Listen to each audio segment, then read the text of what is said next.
존경하는 광주의 선배 동지 여러분, 안녕하셨습니까? 자유언론 실천재단 명예이사장 이부영 여러분들에게 인사드립니다. 한강 작가가 노벨 문학상을 받은 것이 대단히 기쁜 소식이었습니다.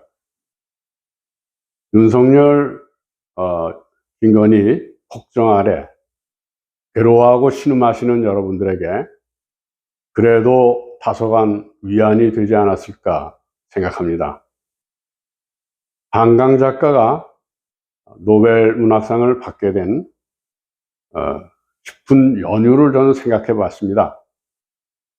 역시 5.18 민주항쟁과 4.3 항쟁이 그 깊은 배경이 되어 있었을 것입니다.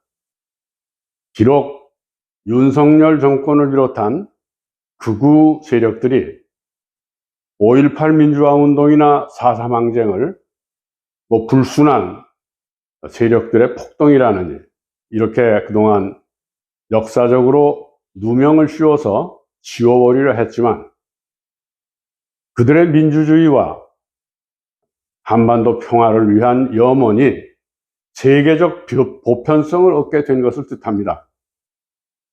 인류의 최고의 지성에게 주어지는 노벨 문학상, 그것이 한반도 주민들이 겪었던 고통, 그리고 분단, 전쟁, 이러한 것이 부당했다는 것을 인류의 양심을 가지고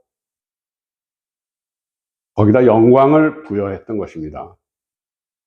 그런 점에서 그동안 5.18 민주화 운동에 대한 온갖 누명과 악평에 대해서 상처받으셨을 광주 시민과 또 광주 항쟁에 적극적으로 동의하는 많은 분들에게도 새로운 그 기쁨을 주었을 뿐만 아니라 실질적으로 세계 양심이 명예회복을 시켜주었다고 생각하셔도 정당합니다. 그동안 온갖 누명과 악행 이런 것으로 뒤집어 씌웠던 윤석열 정권이 이 민주화 운동을 했던 세력들을 마치 반국가 세력들인 양 그렇게 하질 않았습니까? 그것 자체가 이제 광명한 세상에 인류의 정당한 평가를 받게 되었다는 것을 여러분들과 함께 경험해 마지 않습니다. 최근 윤석열 정권은 우리들에게 큰 걱정거리를 안겨주었습니다. 국가를 이끌어가는 것을 자기 사사로운 가정의 이익을 또 이재를 위해서 정권을 잡은 것처럼 행동을 해왔고 그것을 검찰이 앞장서서 방어를 하고 정당화를 시켜주지 않았습니까? 선거로 뽑힌 대통령이 그리고 그 부인이 주변에 사사로운 이익을 추구하는 무리들을 끌어모아서 국정을 완전히 무질서, 뭐랄까요, 이 사기 집단 같이 만들어 버렸어요. 이걸 그대로 보고 있을 수가 없습니다. 그래서 전국 비상시국회의 단체들이 지난번에 9월 20일 날 시국선언을 해서 윤석열 정권을 퇴진시켜야 된다고 의견을 모았습니다. 전국에서 1,500여 명의 뜻있는 인사들이 종교인, 문화예술인, 교수들, 시민운동가 이런 분들이 모여서 선언을 했습니다. 저희들은 될 수 있으면 빠른 시일 안에 윤석열 정권을 퇴진시켜야 됩니다. 나라를 이렇게 단시간 안에 망가뜨리는 이 세력을 그대로 놔두고서는 우리의 미래를 망칠 수밖에 없습니다. 새로운 세력이 정권을 잡아도 이들이 단시간 안에 망쳐놓은 것을 회복하는 데는 여러 해가 걸릴 수가 있습니다. 그래서 여러분들께서 날씨도 이제 좀 시원해지고 그랬으니까 촛불 시위, 촛불 행진 이런 모임에 많이 나오셔서 여러분들의 정당한 뜻을 하시길 바랍니다. 그리고 내주에는 전국 비상시국회의와 먼저 번에 시국선언을 했던 분들이 모여서 그때는 함께 발표하지 못했던 한반도 평화와 또 외교 안보 문제에 대해서 또 밝히려고 합니다. 여러분들도 기억하시겠지만 1991년에 우리가 88 올림픽을 치고 나서 남북 관계가 이렇게 가까워져야 된다는 그 필요성 때문에 남북이 동시에 유엔에 가입하고, 그리고 미국, 일본, 중국, 러시아가 남북을 교차 승인하는 그 방안이 추진됐었습니다. 그래서 91년에 대한민국과 조선민주주의 인민공화국이 동시에 유엔에 가입했습니다.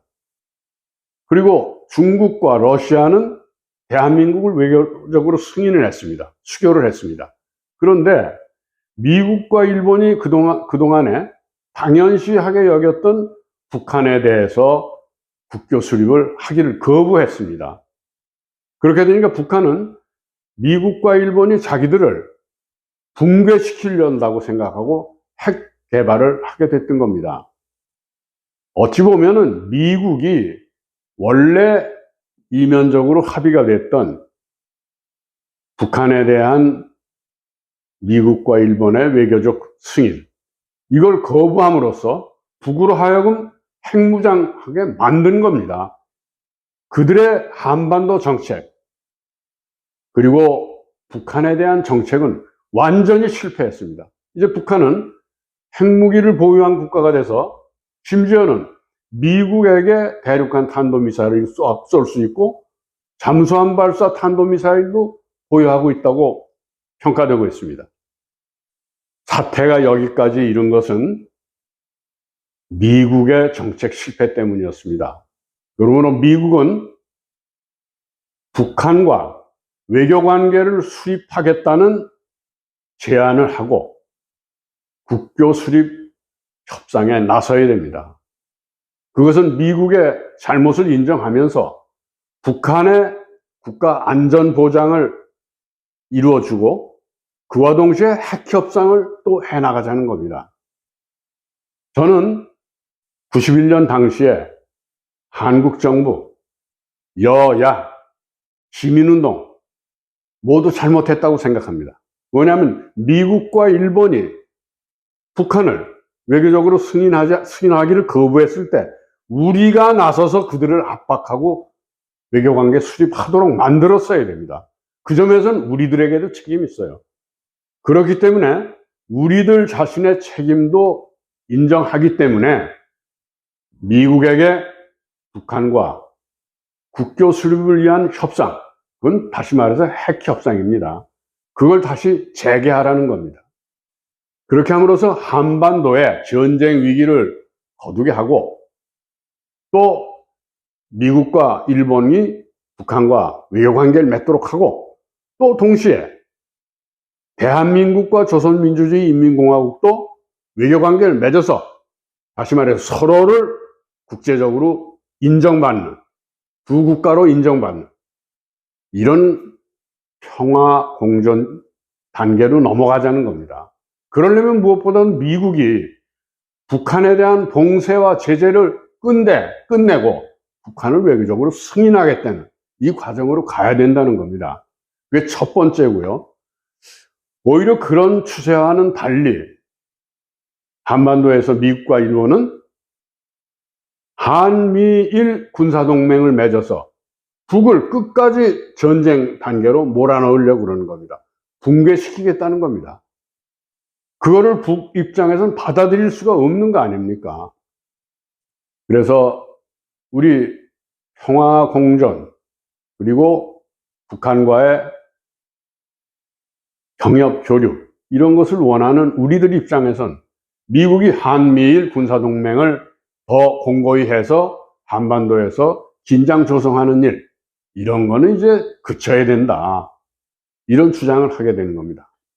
그리고 아울러서 우리 안에서 요즘 이민족 이국가론, 다시 말해서 이제 뭐 통일이고 뭐고 다 뭐 그만두고 북은 북대로 살고 우리는 우리대로 살고 뭐 통일도 해서 뭐하냐, 자꾸 갈등만 생기는데, 이런 이상한 논리가 남북 양쪽에서 기승을 부리고 있습니다.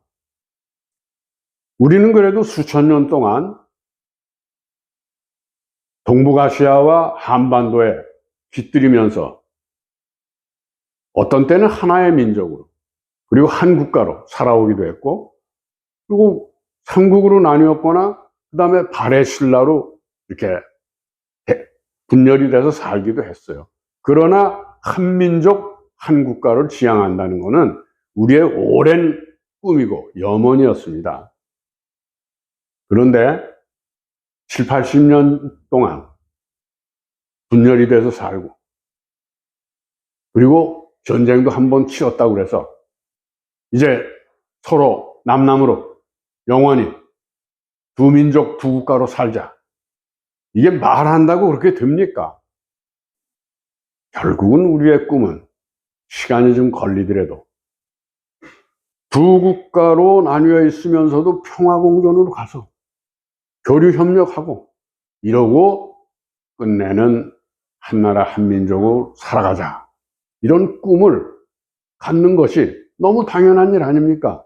왜 권력을 잡은 사람들끼리 자기들 필요에 따라서 두 나라 두 민족으로 갈려서 살자, 아니면은 한쪽을 무력으로 제압을 해서 무력 통일하고 전쟁을 하자, 이런 얘기를 합니까?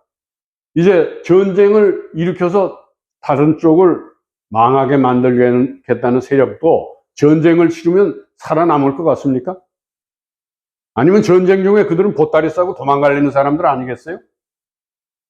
이제 그런 일은 용납할 수가 없고, 미워도 서로 때로는 아웅다웅 하면서도 교류협력하고 평화공존하면서 살아가되, 크게는 우리 조상들이 이루어왔던 한나라 한민족으로 만들어 가자, 이런 생각을 우리들 뿐만 아니라 우리 자식들에게도 물려주자, 이런 생각을 가지고 말씀을 드렸습니다. 그리고 다시 한번 한강 작가가 노벨 문학상을 받은 것을 정말 기뻐합니다. 김대중 대통령께서 노벨 평화상을 받으셨던 것, 그것의 연장입니다. 그 깊은 뒤에 흐름 속에는 5.18 민주항쟁, 4.3 항쟁, 부마 항쟁, 그리고 87년 6월 항쟁이 깃들여 있습니다. 우리 대한민국 안에서 민주화운동과 평화통일운동을 위해서 많은 사람들이 희생됐습니다. 그 희생 위에서 그분들의 염원이 꽃을 피운 것이 김대중 대통령의 노벨 평화상이고 한강 작가의 노벨 문학상입니다. 누가 뭐라고 해도 우리 민족은 우수합니다. 유능합니다. 이제 좀 더 우리들 능력을 키우고 자주성을 키워서 평화공존을 통해서 조금 세월이 걸릴지 몰라도 통일민족 국가, 이것을 염원하고 가야겠습니다. 저는 이런 꿈을 가지고 있습니다. 당장 큰 무엇이 이루어지겠다는 생각은 아닙니다만, 2045년 해방 100년, 광복 100년쯤에는 무언가 여기서 평화를 정착시키고 공존하면서 교류 협력하는 그런 남북 간의 관계까지 갈 수 있을까, 이런 꿈은 가지고 있습니다. 저는 2045년 되면 제가 103살이 되니까 살아있질 않을 것 같아요. 누가 합니까? 그때 또 살아있을지. 그런 꿈을 가지고 지금도 80이 좀 넘었습니다만 여러 동지들과 함께 노력하고 있습니다. 저는 그런 꿈을 한번 제 생전에 좀 정착시켜 봤으면 하는 생각을 가지고 있습니다. 아마 광주에 계신 동지 여러분들과 제가 크게 생각이 다르지 않을 거라고 생각합니다. 다시 한번 5.18 민주화 운동 만세! 한강의 노벨 문학상 수상 만세! 감사합니다.